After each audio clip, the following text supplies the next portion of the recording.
The Best of the Bee Gees announced the drummer's death on Monday, November 18. Colin Smiley Petersen, best known as the original drummer of Bee Gees, has died. He was 78. The Best of the Bee Gees Facebook page announced his death on Monday, November 18. The page did not disclose when Petersen died or his cause of death. "It is with a heavy heart we announce the passing of our dear friend Colin Smiley Petersen," began the heartfelt message.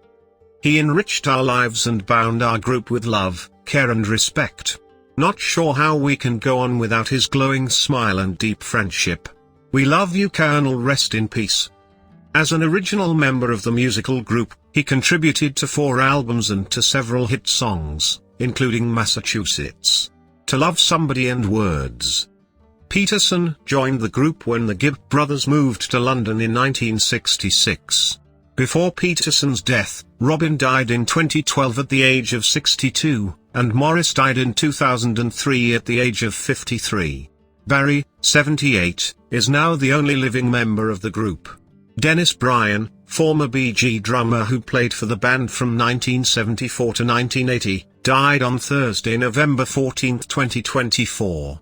Born Frederick Colin Petersen in Queensland, Australia.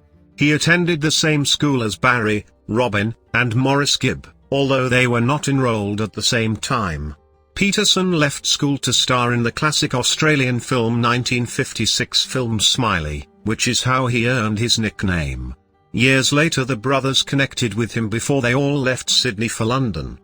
In 1966, he moved to England with hopes of continuing a career on the screen. But, things weren't in his favour for that long, and he connected with the brothers when they proposed he become the 4th Bee Gee. Vince Maloney also joined the group around the same time.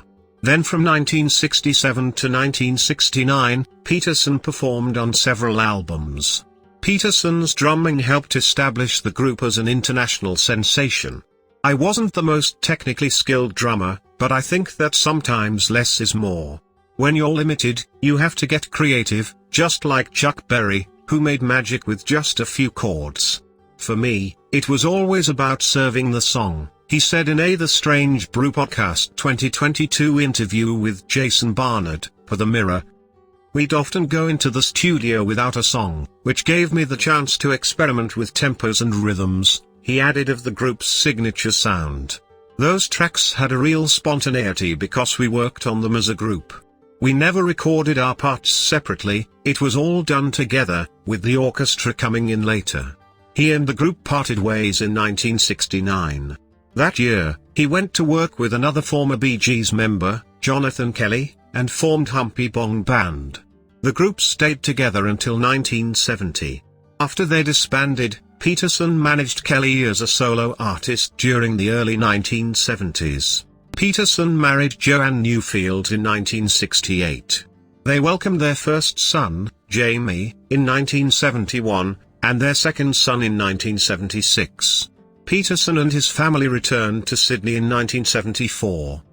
More recently, he worked with the Best of the Bee Gees tribute show. In 2022, he told the Fassifern Guardian that, at first, he was a little bit reluctant to rejoin the group. "I went to see the show. It would have been about the 3rd song in, and I thought to myself, bloody hell, this band is really great, and the voices were so close, and it was well presented and they all seem really comfortable on stage and enjoying it, which is really important."